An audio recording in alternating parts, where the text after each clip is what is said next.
The rain had been falling since morning, steady and soft, tapping against the window like it had something important to say. I remember thinking it sounded almost like a heartbeat, slow, patient, waiting for me to listen. I sat at my kitchen table with a cup of coffee, gone lukewarm, staring at the steam that wasn't there anymore. Sometimes that's how peace leaves a house, quiet and invisible until you notice the chill. The phone buzzed on the counter. I wasn't expecting anybody. These days, most of the calls that came through were from the church or the women's circle. I almost ignored it, but my eyes caught the name that flashed across the screen, and something inside me stilled. It was my husband. Nothing strange about that, except he was supposed to be at the pastor's office helping fix the sound system. I told myself not to read too much into it. A message from him shouldn't make my hands shake. I opened it anyway. One sentence. Short. The kind of thing people text when they forget words can leave bruises. She says she understands. That was all. No name, no punctuation, just enough to split the day wide open. I set the phone down, slow as if it might burn me, and leaned back in the chair.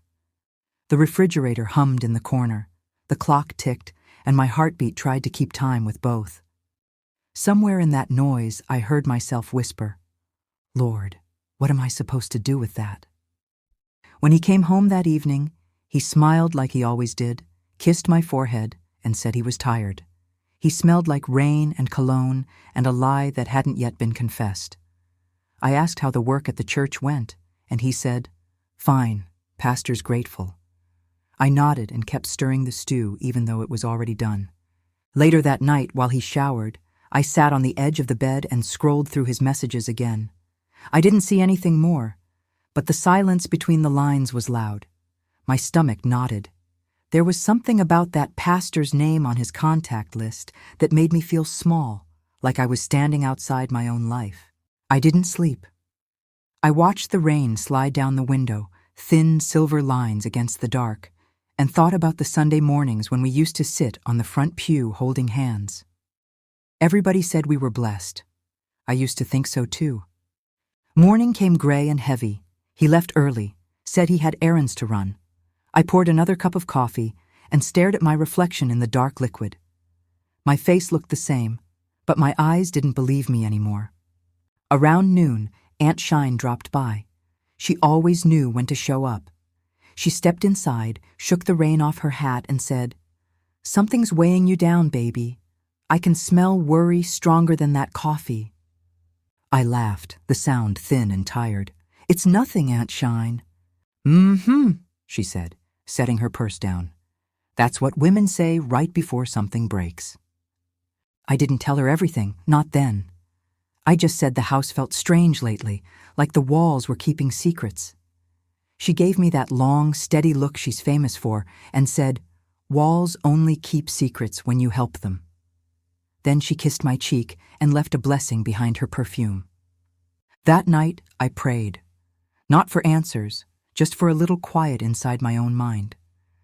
But the stillness that came wasn't peace, it was warning. Sunday came again. I put on my blue dress, the one he always said made me look like forgiveness, and went to church. The air smelled of lilies and old hymn books. The choir sang about grace, and the pastor smiled from the pulpit like light itself had chosen him. I sat in the third pew, hands folded, feeling every word bounce off my heart instead of into it. Halfway through the sermon, he started talking about obedience, how a good wife honors her husband even when she doesn't understand him. The congregation hummed their amens.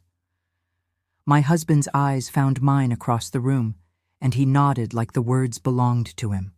I smiled back, small and practiced. I wanted to leave, but leaving in the middle of a sermon feels like shouting in church. So I stayed, each sentence heavier than the last. By the time the final hymn began, my throat hurt from holding my tongue. When the service ended, the pastor asked if he could see me for a moment. His tone was kind, too kind, the way people speak when they're sure they already have your answer. In his office, the air was thick with incense and something sweet I couldn't name. He told me he'd heard I'd been troubled, that marriage sometimes tests faith, that patience was the measure of a godly woman. His words rolled smooth, practiced, like river stones. I nodded at the right times, thanked him for his counsel, and left. Outside, the afternoon sun had broken through the clouds. It should have felt like relief, but I only felt exposed. That evening, I told my husband what the pastor said. He smiled, said it was good advice, kissed my forehead again, and went to bed early. I stood in the hallway watching the closed door, thinking how small love can look when it hides. Days turned into weeks. The pastor's sermons grew louder about loyalty and forgiveness. My husband grew quieter. I grew careful. You learn to measure your words when you're not sure which ones will be used against you. Then, one afternoon, I was sweeping the kitchen when a knock came. It was the mailman, holding an envelope addressed in a hand I recognized but couldn't place. Inside was a folded note. Truth has a way of finding light. Don't let them tell you it's sin to open the curtains. No signature, just that. I looked outside, half expecting someone to be there, but the street was empty except for the wind, pushing old leaves along the curb. I don't know who sent it. Maybe it was a mistake. Maybe it was mercy. That night I sat by the window again. The rain had started back up, gentler this time. I thought about all the women I'd known who were told to keep quiet, to hold families together, even when those families were breaking them apart. I thought about my mother's voice, soft but firm, saying, "The Lord don't bless lies, even pretty ones." Something shifted inside me. I realized silence was its own kind of lie, and I had carried it long enough. The next morning, I wrote a letter. Just one page, plain words. I didn't name names. I just told the truth as I knew it, that promises had been broken, that the faith we were being preached wasn't the faith being lived. I left that letter on the pastor's desk, tucked under a stack of Sunday bulletins. Then I walked out into the bright, unforgiving daylight. When I reached home, my husband was waiting.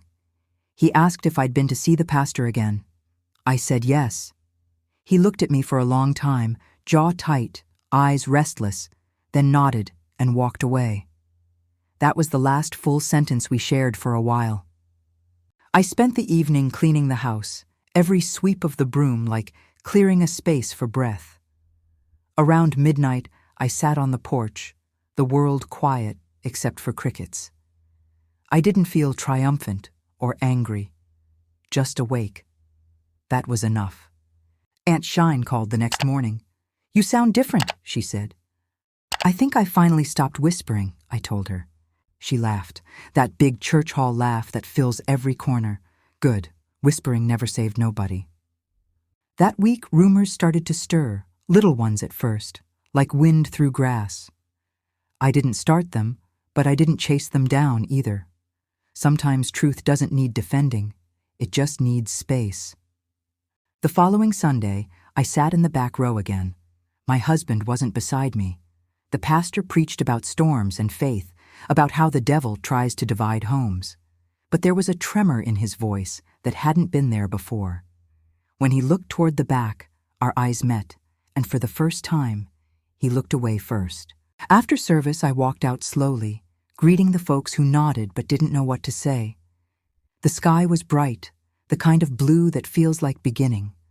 On the sidewalk, I paused, took a deep breath, and felt the weight slide off my shoulders like rainwater. That's how the truth started, not with shouting or proof or revenge, just a woman who finally decided she'd rather stand in a storm than live inside a lie.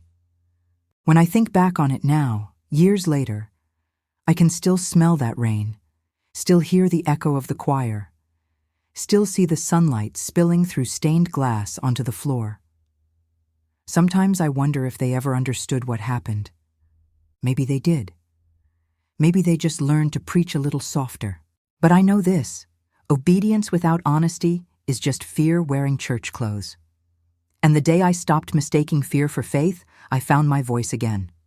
So when people ask how it began, how a quiet woman like me ever found the nerve to speak, I tell them it started with a text message, a storm and a whisper that turned into truth. And if they listen close, they can hear it too. The sound of rain on the window, still trying to tell somebody to wake up. The weeks after that Sunday felt strange, like living inside a house that looked the same but had new walls. Nothing outwardly changed, same hymns, same neighbors waving from their porches, but the air around me was different, lighter in some places, heavier in others. I started hearing things I'd never noticed before, little phrases tucked inside sermons. The way men in the church said, "Cover your husband," like it was the same as "lose yourself." I'd said those words too once upon a time. I'd stood beside my husband and smiled when the pastor called us a shining example. Maybe that's why the shame hurts so much, because I'd helped paint the picture that fooled me. One morning I went to tidy up the fellowship hall. The sunlight through those dusty windows made long golden stripes across the floor. And for a second, I could almost pretend life was simple again. Then I found an old recording of one of Pastor's lessons on the table. I played it out of habit while I swept. He was talking about forgiveness, voice smooth as ever, and then he said, "A wife's strength is her silence." The broom stopped in my hand. I turned the words over in my head, heavy as stones. That night I asked my husband, "When did silence become a virtue?" He didn't look up from his plate. "It's in the Bible somewhere," he said. "You always want to argue about something."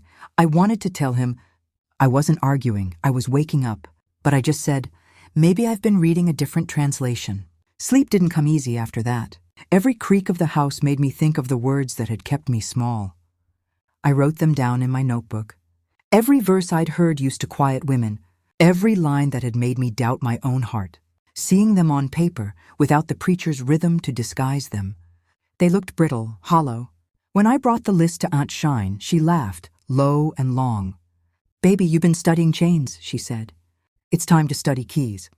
That was the day we started reading together at her kitchen table. Not the verses the men always chose, but the ones about truth, courage, and freedom. The more we read, the more I remembered who I was before obedience became my job. Word got around that I was spending time with Aunt Shine instead of the pastor's wife. Folks started asking questions, in that polite way people ask when they really mean to warn you.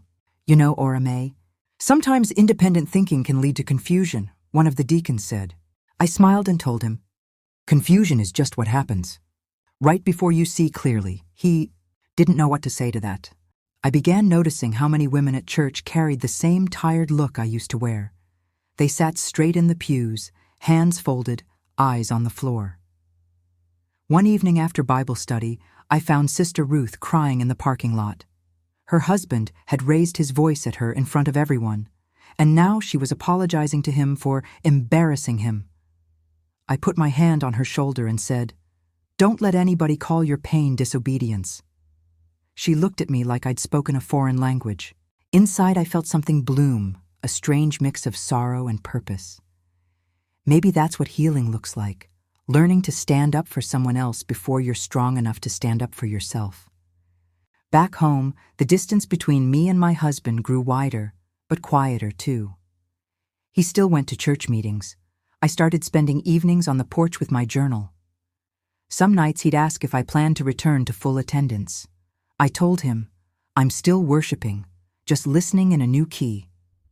He'd shake his head, mutter about backsliding, and retreat into the house.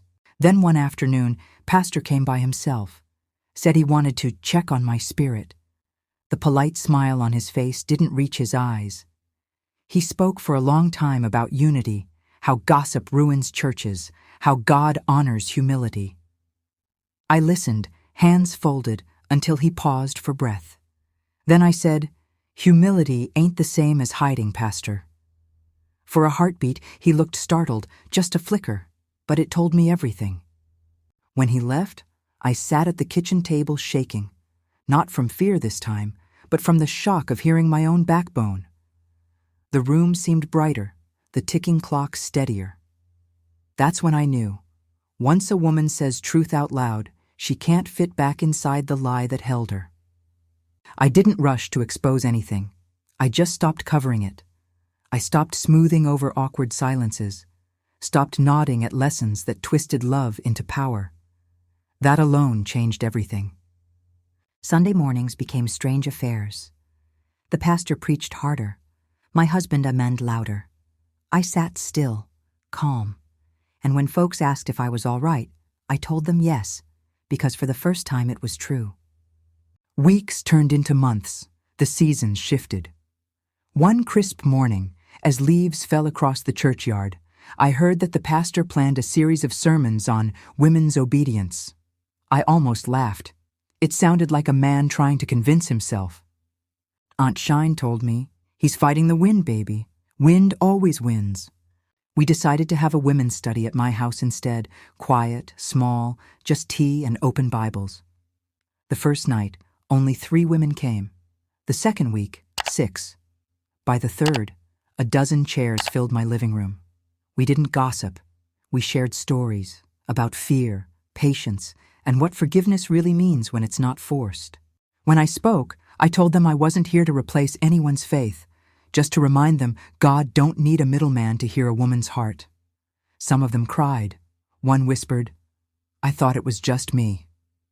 That night I realized exposure doesn't always mean shouting from a pulpit. Sometimes it's just lighting candles in a dark place and letting folks see what's been there all along. My husband stopped coming home as often. I didn't chase him. The house felt peaceful without the tension. I planted flowers outside the porch, little yellow ones that reached for the sun no matter how many times the rain bent them.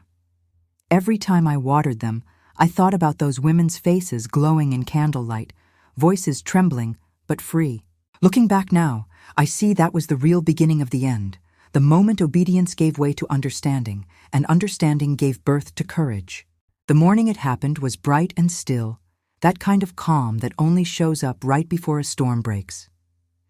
I remember setting out my best dress, the one I'd bought years ago and never had reason to wear.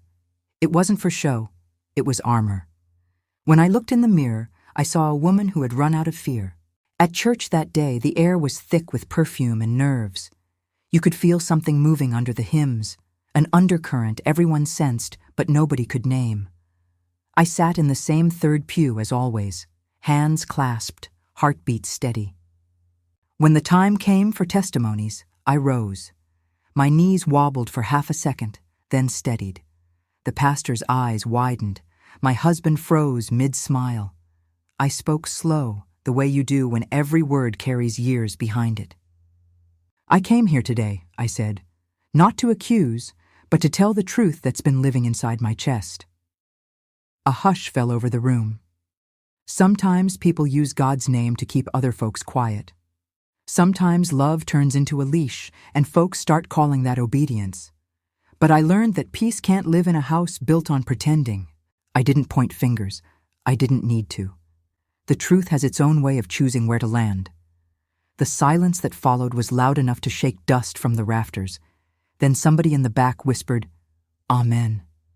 I looked toward the light streaming through the stained glass, red and gold on the floorboards, and said, "The Lord gave me a voice. I'm using it." Then I walked out. Outside, the sunlight was blinding. I could hear murmurs behind me, shock, disbelief, maybe even relief. But the only sound that mattered was the wind.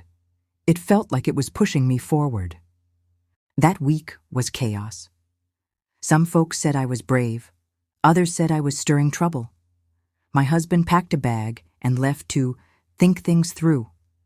The pastor called twice, left messages about reconciliation. I didn't answer. Instead, I went to Aunt Shine's house. She opened the door before I even knocked. "Child," she said, "I saw it in the paper. You finally said your piece."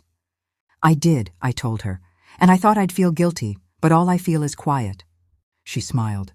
That's what truth sounds like after it's been buried too long. We sat on her porch until sunset, listening to the cicadas and the distant hum of traffic. The air smelled of lilac and possibility. For the first time in months, I slept without waking to the sound of my own heart racing. In the days that followed, something beautiful happened. Women from the church began stopping by my house, not to gossip, just to talk. They said they'd been holding their own stories in for years, scared of what people would say. One by one, they let the words spill out. It was messy. Healing rarely isn't neat, but each conversation felt like a window opening. One evening, Sister Ruth, the same one I'd found crying months before, stood on my porch with tears in her eyes. "You made me realize I wasn't crazy," she said. "I thought God wanted me to stay quiet." I hugged her and whispered, "God don't whisper lies. People do." Word spread that a group of us were meeting for prayer at my place on Thursdays. We didn't sing much, didn't preach. We just told the truth and thanked God for listening. It wasn't rebellion, it was recovery. When Sunday came again, I didn't return to the old church. I drove out to the edge of town where a small congregation met in a rented hall. Their preacher was a woman about my age, voice steady and kind. She talked about honesty like it was a form of worship. I sat in the back and cried through the whole service, not from pain this time, but from recognition. Later that afternoon, my husband called. His voice was soft, uncertain. He said he'd heard I'd caused a scene, that people were talking. I told him, "People have always talked. This time they're talking about the truth." There wasn't much left to say after that. In the quiet weeks that followed, I learned to love small things again, the smell of coffee, the sound of rain, the sight of flowers pushing through cracked pavement. That's what freedom looks like when it first arrives. Ordinary moments, finally feeling like your own. Months later, the old church changed leadership. Some said it was coincidence, others called it consequence. I didn't dwell on it. I'd already moved on to teaching literacy classes at the community center, helping women find words for their own stories. One of them asked me once, "Aren't you afraid they'll judge you?" I smiled and said, "They already did. I just stopped letting it matter." Sometimes I drive past that church. The building looks smaller now, or maybe I've just grown. I see new faces going in, hopeful, shining. I pray the truth stays with them. And when the sky turns the color of forgiveness, I sit on my porch with a cup of tea and thank the Lord for rain, for wind, for every voice that finally found the courage to speak. After the dust settled, the quiet felt almost foreign. For weeks my phone stayed busy. Half the town wanted to talk about what had happened, and the other half pretended they hadn't heard a thing. I stopped answering most calls. The silence was its own kind of medicine. The first Sunday I stayed home, I expected guilt to creep in, that old ache that said a good woman never misses church. Instead, I felt sunlight spilling through my curtains and realized worship doesn't need four walls. I hummed a hymn while washing dishes, and the steam from the sink curled around my face like a benediction. Some of the churchwomen came by with casseroles and sideways glances. They'd say things like, "We're praying for you," and I'd thank them. I could tell some prayers were for my strength, and some were for my surrender, but either way I took them. A blessing is a blessing, even when it's wrapped in misunderstanding. My husband stayed gone. At first, that absence felt like a missing tooth. You keep running your tongue over the empty space, surprised it's not still there. Then, little by little, I stopped checking for him. The house grew peaceful. I learned what my own laughter sounded like without a careful pause at the end. Bills still came. Work still needed doing. Life didn't wait for my healing to finish, so I didn't wait either. I took in some sewing, helped at the food pantry, kept myself busy enough that the loneliness had to make an appointment if it wanted to visit. One afternoon at the market, I ran into Sister Ruth. She looked lighter, brighter. She told me she'd started a women's group at her own church, that they were reading scripture about strength instead of silence. She said, "You started something, Ora Mae." I laughed and told her, all I did was tell the truth. She shook her head. That's where everything starts. A few days later, a letter came from the church board. They thanked me for bringing concerns to light, said new policies were being made to protect the congregation. I set the letter aside without reading the rest. Change doesn't erase what came before, but it makes room for better things to grow. That evening, Aunt Shine came by with peach cobbler. We sat on my porch watching the sky bleed pink into orange. "You feel lighter now," she said. "I do," I answered. "It's strange, Shine. The same truth that broke my peace ended up giving it back." She grinned. "That's the Lord's kind of arithmetic. Subtract the lies, and somehow you get more." We laughed until the fireflies came out. Still, Not every day was easy. There were moments when doubt tried to crawl back in, whispers that maybe I'd gone too far, that maybe I could have kept quiet and spared everyone the mess. But then I'd remember the faces of those women at my table, the ones who found their own courage because they saw mine, and the doubt lost its footing. One night I dreamt I was back in the old sanctuary. The pews were empty, except for a single light shining down on the pulpit. In the dream, I wasn't afraid. I walked up, laid my notebook there, and left the doors open behind me. When I woke, the air in my room felt the same, wide, forgiving, new. I started teaching at the community center soon after, literacy classes for grown women, most of them tired from work and raising families. We read everything from psalms to poetry. They'd laugh when I made them sound out hard words, and I'd tell them, "Every word you learn is another piece of your freedom." The local paper wrote a small piece about our class. That's how Mr. Harmon from down the street found me again. He brought a basket of books one afternoon, said his late wife used to teach too. He stayed for tea, and we talked about the garden he kept, about weather, about nothing important. Sometimes nothing important is exactly what the heart needs. He started coming by on Thursdays to help with repairs around the house, creaky steps, leaky faucet. He never asked about my husband or the church. He just worked quietly, humming old tunes, and when he left, the house felt kind instead of lonely. By autumn, the leaves outside had turned gold and copper, and so had I, worn but shining. Folks still whispered when they saw me, but the whispers no longer stuck. They slid right off like rain on a roof that's finally been mended. One Sunday morning, I woke early and drove to the lake. The sky was pale blue, the kind that promises a calm day. I brought my old Bible and that little notebook filled with the verses I'd once written in confusion. I tore each page out, read it one last time, then folded it and let the wind take it. The pages danced across the water, glinting in the sun before sinking out of sight. On the drive home, I felt the kind of quiet that comes after a long prayer, the answer not in words but in peace. Later I told Aunt Shine, "I think I'm finally done fighting ghosts." She nodded. "Good. Time to live with the living." So I did. I planted a garden, joined a book club, and learned that healing isn't a destination. It's the road itself. Every step forward, no matter how small, counts. When people asked about the old days, I didn't flinch.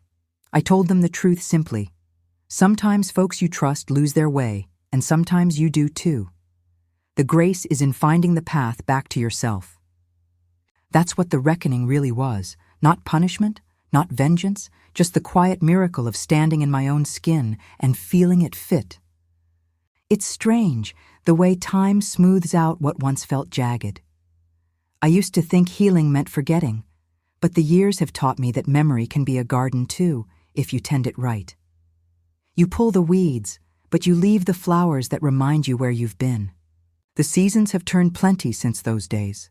The church built a new fellowship hall, my husband moved on somewhere down south, and I kept right on living in the same small house where all the silence used to live. Only now that silence has a different sound. It hums, it breathes, it belongs to me. Most mornings I sit by the window with my coffee, watching the neighborhood come alive. The children run to the school bus, Mr. Harmon waters his roses across the street, and the air smells of bread from the bakery on the corner. Ordinary things. Holy, in their own quiet way.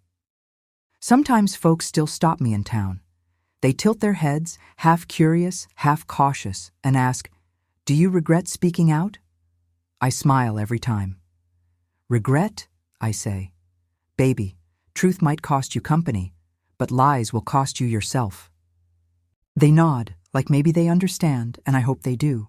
I never went back to that old sanctuary, not because of bitterness, but because freedom changes your address. The last time I drove past, the doors were open wide, and a new choir was singing a song I didn't recognize. I slowed down long enough to listen. The melody was bright, hopeful. I whispered a blessing and kept driving. That night, sitting by the lamplight, I took out my journal and wrote down the names of all the women who had come to my table in those first months after everything fell apart. Some still call me every week.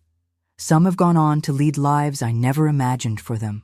Businesses, ministries, families built on honesty instead of fear. I keep those names close. They remind me that courage doesn't end with the person who starts it. It spreads. Aunt Shine says we started a quiet revolution without meaning to. I tell her it wasn't a revolution, it was revelation. We just opened a window that had been nailed shut too long. Every now and then, when the evening sky turns the color of forgiveness, I take a walk down to the lake. I sit on the old bench and let the breeze play in my hair. That's where I talk to God most. No fancy words, no pleading, just conversation. I thank Him for patience, for truth, for the long road that led me back to my own voice. I've learned that exposure isn't about shaming. It's about shining light in dark corners so love can breathe again. I didn't ruin anything sacred. I revealed what was never sacred to begin with. And still, there are days when doubt knocks. It never really leaves for good. But I let it sit for a while, offer it tea, and remind it that it no longer runs the house. A few weeks ago, a young woman came to one of my literacy classes. Quiet girl, eyes red from crying. She said, "Miss May, I heard your story. How did you know when it was time to speak?" I told her, when the silence started hurting worse than the truth. She nodded, and I could see her trying to swallow that answer whole. I wanted to tell her more, but some lessons have to unfold slow, like dawn. These days, my faith is simpler. It isn't tied to titles or rules, just grace. Grace for myself, for the ones who stumbled, even for those who used God's name to hide behind. Grace doesn't mean pretending they were right. It means not letting their wrongs define my tomorrow. I think about the younger women who will come after us, the ones who will face the same fork in the road between peace and pretending. I hope when they hear this story, they'll know that truth doesn't destroy faith. It purifies it. The other night, the rain came again, steady and soft, just like the night this all began. I sat by the same window, older now, wiser maybe, watching the drops chase each other down the glass. I whispered, "You were right, Lord. Storms don't always come to break us. Sometimes they come to wash away what was never meant to stay." The house felt full of memories, of quiet, of something like joy. I closed my eyes and smiled. So if you're still listening, I want you to remember this. No matter what they call it, obedience, duty, loyalty, if it costs you your truth, it's not love, it's control. Don't hand over your voice to anyone who wouldn't bleed to protect it. That's what I learned, that's what I lived. And if this story found you at the right time, maybe you needed to hear it too. I tell real stories like this one. If truth ever cost you peace, tell me below, what would you have done in my place? Subscribe to Tales of Ora Mae. The next story's already knocking at my door, waiting to be told.